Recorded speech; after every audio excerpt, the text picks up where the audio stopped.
Mon frère a couché avec ma fiancée, l'a mise enceinte, ma famille les a soutenus pendant que j'étais trahi. Il y a 5 ans, juste un mois avant que je ne doive épouser ma fiancée, j'ai découvert qu'elle avait une liaison avec mon frère. La seule raison pour laquelle ils ont avoué, c'est qu'elle était enceinte et voulait garder le bébé. Mon ex-femme, Mariana, et mon frère, Alex, couchaient apparemment ensemble depuis que Mariana et moi nous étions fiancés.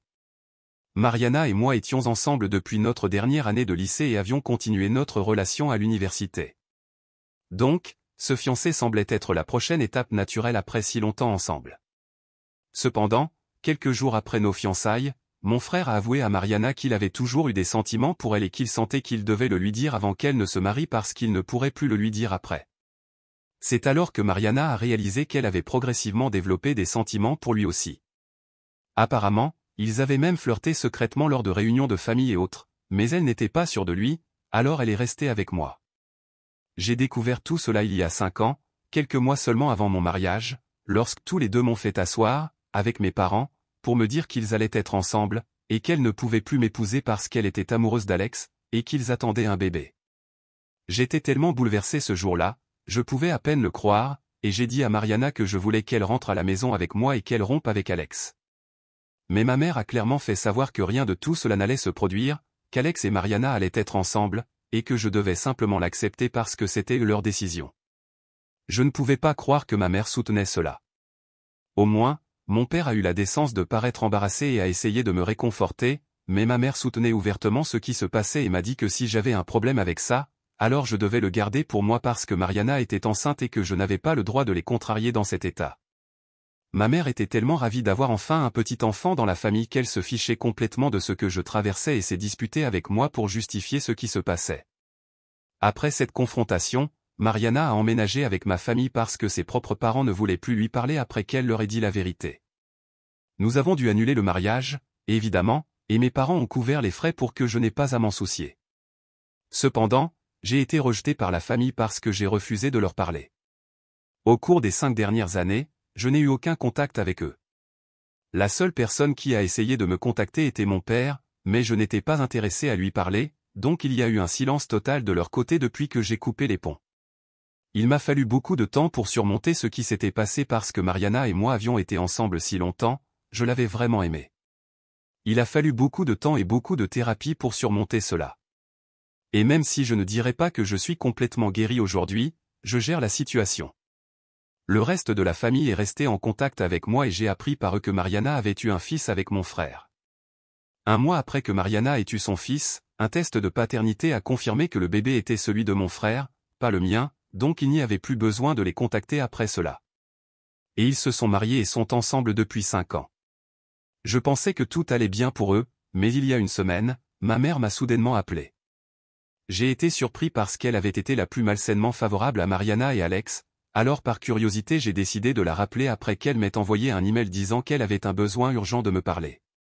Quand je l'ai appelée, elle m'a annoncé une terrible nouvelle. En pleurant, j'ai appris que mon frère avait eu un très grave accident. C'était une situation de conduite en état d'ivresse, et il était tombé dans le coma à cause de l'impact. Les médecins ne savaient pas combien de temps il lui faudrait pour se rétablir. Cela s'est produit la semaine dernière, et seulement 3 jours plus tard, les médecins ont dit que la situation était critique. C'est à ce moment-là que ma mère a décidé de m'appeler et de me le dire.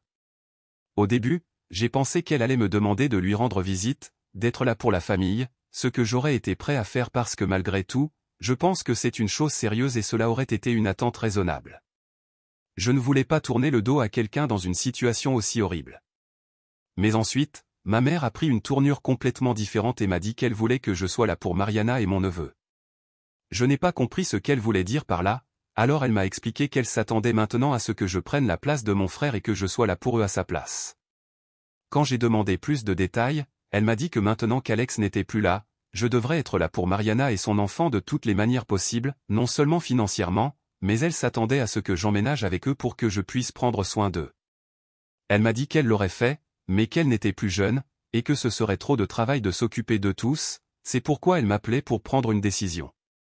À ce moment-là, j'ai évidemment paniqué parce que pendant 5 ans elle ne m'avait pas parlé, et maintenant, quand elle l'a finalement fait, elle s'attendait à ce que je fasse une chose aussi énorme.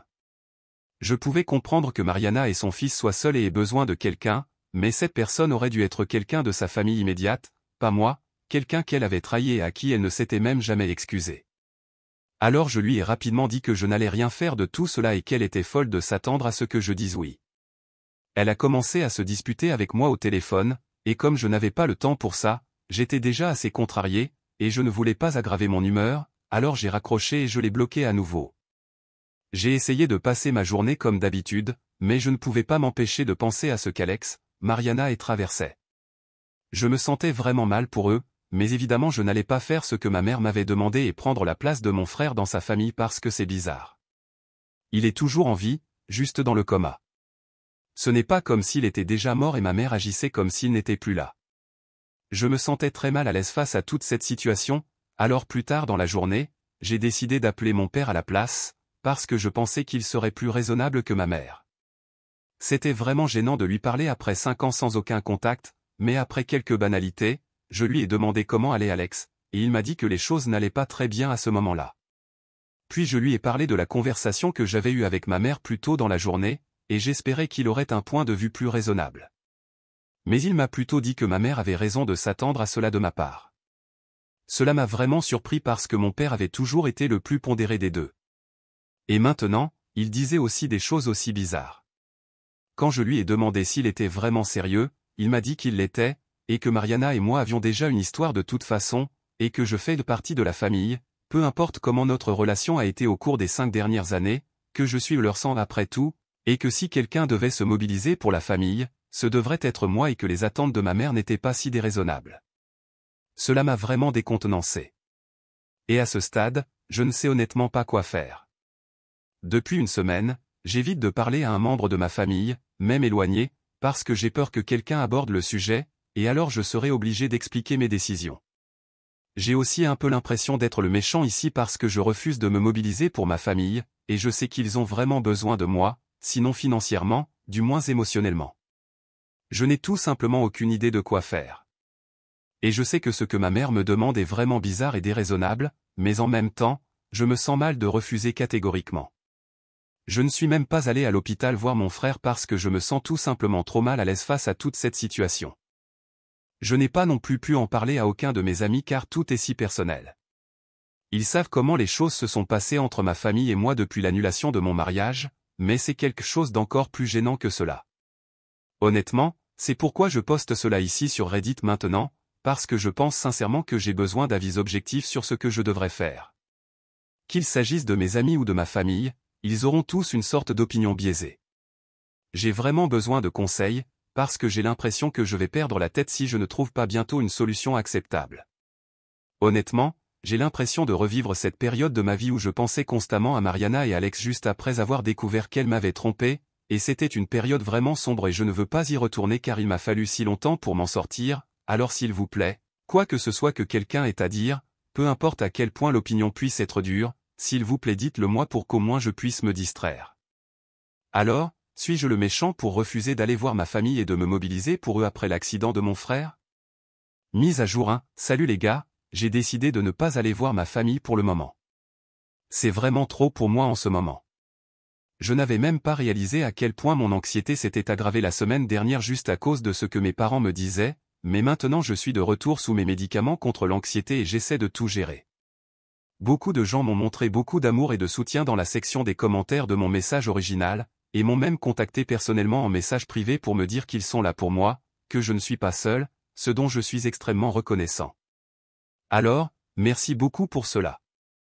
J'ai aussi parlé à quelques-uns de mes amis proches et je leur ai confié ce qui se passe, parce que je ne pense sincèrement pas que je serais capable de gérer tout cela seul, et ils m'ont aussi dit que je peux les contacter chaque fois que j'ai besoin de me défouler. Ils m'ont aussi dit que ma décision de ne pas aller les voir en ce moment est la bonne, parce qu'en ce moment, c'est la meilleure décision que je puisse prendre pour moi-même, et je devrais me mettre en premier, peu importe ce que les autres traversent dans la vie. Jusqu'à présent, Alex et ma famille se sont toujours mis en premier, alors je devrais faire de même. La vérité est que je ne pense pas avoir besoin d'être là pour eux émotionnellement, puisqu'ils sont les uns les autres, ils peuvent s'en occuper seuls. C'est moi qui n'avais absolument personne dans ma famille immédiate lorsque le mariage a été annulé et que j'ai découvert que j'avais été trompé. Mes propres parents se sont retournés contre moi et ont choisi mon frère plutôt que moi, même s'il était celui qui avait tort et aurait dû être celui qui était banni de la famille. Mais de toute façon, tout cela appartient au passé, et j'essaie d'avancer dans ma vie. Je ne pourrai pas le faire avec succès si je retourne être proche d'eux, alors je les ai tous bloqués à nouveau, et je vais maintenir ma décision de n'avoir aucun contact avec eux. Je suis vraiment désolé pour ce qui est arrivé à mon frère et j'espère sincèrement qu'il se rétablira bientôt, parce que peu importe ce qu'il a fait, je ne peux pas être la personne qui souhaite du mal à qui que ce soit, alors j'espère que les choses s'arrangeront pour eux, mais je n'ai plus rien à faire là-bas. Maintenant, je vais me concentrer sur ma santé mentale, et j'envisage de reprendre une thérapie à cause de la façon dont j'ai géré cela et de la façon dont ce que mes parents disaient m'a sincèrement affecté. Je pense vraiment que j'ai besoin de parler avec un professionnel parce que je ne pense pas gérer tout cela aussi bien que je le pensais, et tous ces vieux sentiments refont surface, alors maintenant je vais prendre soin de moi. Mise à jour 2, j'ai appris par des membres de ma famille éloignée que l'état de mon frère est toujours assez critique et ne montre aucun signe d'amélioration. Cela fait déjà presque 2 semaines, et il est toujours à l'hôpital. Les choses sont vraiment difficiles pour la famille, et je me sens mal pour eux, mais il n'y a pas grand-chose que je puisse faire. Tous ceux qui connaissent ma famille sont allés à l'hôpital au moins une fois au cours des 2 dernières semaines pour voir mon frère et offrir leurs condoléances pour le terrible accident qui s'est produit, sauf moi. J'aurais fait cela aussi, mais j'ai ensuite appris par des membres de ma famille éloignée que mes parents m'avaient dénigré auprès de tous ceux qui leur rendaient visite, et me faisaient passer pour le méchant. Apparemment, ils disent à tout le monde qu'ils m'ont demandé de rendre visite et d'être là pour la famille, mais j'ai refusé, m'accusant de dire des choses telles que c'était le karma pour ce qu'ils m'avaient fait il y a 5 ans et que mon frère le méritait. Pour mémoire, évidemment je n'ai rien dit de tout cela. Certains d'entre eux m'ont contacté pour confirmer si c'était réellement vrai ou non parce que cela ne ressemblait pas à quelque chose que je dirais puisque je suis habituellement une personne gentille avec tout le monde. Quand ils m'ont posé la question, évidemment je leur ai dit que je n'avais pas dit ces choses et que mes parents inventaient des choses pour me faire passer pour une personne terrible, probablement par dépit, ou peut-être qu'ils sont juste comme ça. J'ai été vraiment déçu qu'ils disent de telles choses sur moi et qu'ils inventent des choses juste pour me faire passer pour le méchant, surtout après qu'ils aient déjà ruiné ma vie une fois. Je suis reconnaissant que ma famille éloignée m'ait contacté, parce que s'ils avaient décidé de les croire, alors je pense que personne dans la famille ne me parlerait en ce moment. Au cours des 5 dernières années, je n'ai pas parlé avec mes parents, mais le reste de ma famille, mes tantes, mes oncles, et bien sûr, mes cousins, ont toujours été là pour moi. Je ne voulais vraiment pas perdre cela. Et je suppose que mes parents ne pouvaient pas le supporter, alors ils ont décidé d'essayer de ruiner cela aussi. Je ne comprends tout simplement pas pourquoi ils me détestent autant, je ne leur ai jamais rien fait. Mon frère et moi n'avons jamais été particulièrement proches, et mes parents ont toujours eu un faible pour lui depuis notre enfance. Mais cela semble tout simplement inutile et excessif. Mise à jour 3, salut, j'ai posté une mise à jour il y a 2 jours, et aujourd'hui ma mère a décidé de me recontacter. Je les avais bloqués partout, alors elle n'avait pas d'autre option que de venir me voir en personne pour me parler. Quand je suis rentré du travail, elle était déjà là à m'attendre. Honnêtement, je n'avais même pas envie de lui parler parce que j'étais déjà tellement épuisé du travail.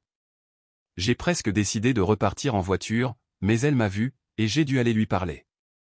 Je n'avais pas l'intention de la laisser entrer chez moi parce qu'alors il aurait été vraiment difficile de s'en débarrasser, alors j'ai décidé de lui parler simplement dans la cour avant, ce qui s'est avéré assez mauvais pour moi, puisqu'elle a finalement commencé à me crier dessus, ce qui a également attiré l'attention des voisins. La conversation a commencé normalement, elle a simplement entamé une petite conversation avec moi et j'ai dû répondre poliment, mais ensuite je n'ai pas pu m'en empêcher, et j'ai fini par lui demander pourquoi elle avait raconté des mensonges sur moi et m'avait fait passer pour le méchant. Je lui ai dit que ce n'est pas juste pour moi parce que je n'ai jamais souhaité de mal à ma famille, même après la façon dont ils m'avaient traité et je voulais honnêtement juste avancer dans ma vie, mais ils me rendent même cela très difficile. J'avais gardé ces sentiments en moi pendant longtemps, alors quand je l'ai vu, c'est juste sorti, et je n'ai pas pu m'en empêcher. À la fin, je lui ai dit qu'après tout ce qui s'est passé, j'ai beaucoup de mal à les considérer comme une famille parce qu'ils ne m'avaient jamais traité comme tel et je me sentais très déçu de leur comportement, donc quoi qu'elle soit venue me dire pouvait être fait plus tard, parce que je venais de rentrer du travail, et je n'avais sincèrement pas envie de me battre ou de parler de quoi que ce soit qui serait trop épuisant émotionnellement. Elle m'avait écouté calmement jusqu'à ce moment-là, mais quand je lui ai dit que je ne voulais pas lui parler à ce moment-là, elle s'est vraiment fâchée et m'a dit qu'apparemment je devrais être reconnaissant d'avoir encore une famille, parce qu'après la façon dont j'avais réagi quand j'ai appris l'accident de mon frère, elle avait pensé à me couper les ponts et à s'assurer que le reste de ma famille éloignée cessait également de me parler de façon permanente. Je n'ai pas compris de quoi elle parlait, alors elle m'a expliqué qu'apparemment elle pensait que ma réaction n'avait pas été assez triste quand j'ai appris l'accident de mon frère. Je ne savais même pas qu'elle attendait quoi que ce soit de moi. Et elle m'a dit qu'elle pensait que lorsqu'elle m'avait parlé de l'accident de mon frère, elle s'attendait à ce que je montre au moins une certaine émotion, mais lors de l'appel téléphonique, j'avais semblé très indifférent. Évidemment, quelles que soient nos relations personnelles, des nouvelles comme celle-ci m'affecteraient certainement, et c'est vraiment le cas. Comme je l'ai mentionné plus tôt, je ne souhaite cela à personne, et cela inclut ma famille, malgré nos relations personnelles, donc j'étais définitivement contrarié quand j'ai appris son accident. Peut-être que cela ne s'est pas vu lors de l'appel téléphonique parce qu'elle ne pouvait pas voir mon visage, mais son raisonnement était complètement infondé et illogique. Elle a même ajouté que le fait que je ne sois pas là pour Mariana et mon neveu, et que je ne prenne pas la place de mon frère, montrait simplement à quel point je me souciais peu de la famille. Elle inventait simplement des choses pour justifier leur comportement, et je pense sincèrement que mes parents ont commencé à perdre la tête parce que ces choses sont complètement bizarres et inutiles. Quoi qu'il en soit, après qu'elle ait commencé à me crier dessus, j'ai perdu encore plus d'intérêt à lui parler et j'ai décidé d'entrer chez moi et de lui demander de partir. Après un moment, j'ai déverrouillé la porte de ma maison et je suis entré pendant qu'elle criait encore et essayait de me suivre à l'intérieur, mais je lui ai fermé la porte au nez et je lui ai dit de s'en aller parce que j'étais vraiment contrarié et que je ne voulais plus interagir avec elle. Elle s'est disputée avec moi, mais je lui ai dit que j'appellerais la police, et c'est à ce moment-là qu'elle est finalement partie. Mais pas avant de m'insulter et de me dire que je subirais bientôt les conséquences de cela. Je ne sais pas ce qu'elle voulait dire par là, je ne veux même pas le savoir, je veux juste me détendre et avancer dans ma vie. Mise à jour 4, salut. C'est bizarre d'être de retour ici après presque 3 ans. Tant de choses se sont passées depuis, et la plupart d'entre elles ont été pour le mieux. Je vis en Allemagne maintenant pour le travail. J'y vis depuis environ 1 an et demi, et j'ai aussi commencé à voir quelqu'un. Ma petite amie et moi sommes ensemble depuis 6 mois, et c'est le bonheur pur. Au cours des 3 dernières années, je n'ai eu aucun contact avec ma famille, et c'est aussi le bonheur, si je suis honnête. Je suis resté en contact avec ma famille éloignée, ceux qui ont été gentils avec moi, donc c'est différent. Mon frère va complètement bien maintenant. Il a survécu à l'accident, et bien qu'il lui ait fallu beaucoup de temps pour revenir à la normale, il va bien maintenant. Mariana m'a contacté après que mon frère ait commencé à aller mieux pour me parler et s'excuser pour tout ce qui s'était passé dans le passé, mais je lui ai juste dit qu'à ce stade, des excuses n'étaient plus nécessaires. Elle m'a contacté après que tout le monde sache que je déménageais en Allemagne pour le travail et est venue avec un bouquet pour s'excuser, et elle l'a fait au nom d'elle et de mon frère. Mon frère n'est pas venu me voir parce qu'il était trop embarrassé par ce qui s'était passé il y a 8 ans, mais honnêtement, rien de tout cela n'avait plus d'importance, alors je leur ai juste dit que je leur pardonnais et que je ne m'en souciais plus. Et cette partie était vraie, je ne m'en souciais sincèrement plus parce que j'avançais dans ma vie vers des choses plus grandes et meilleures. Je suis ici depuis, et mes parents ne me parlent plus, et j'en suis sincèrement heureux parce que je ne permettrai plus que cela se reproduise en aucun cas. Je suis enfin heureux maintenant. Quoi qu'il en soit, maintenant que vous êtes tous au courant, je devrais retourner à ma vie.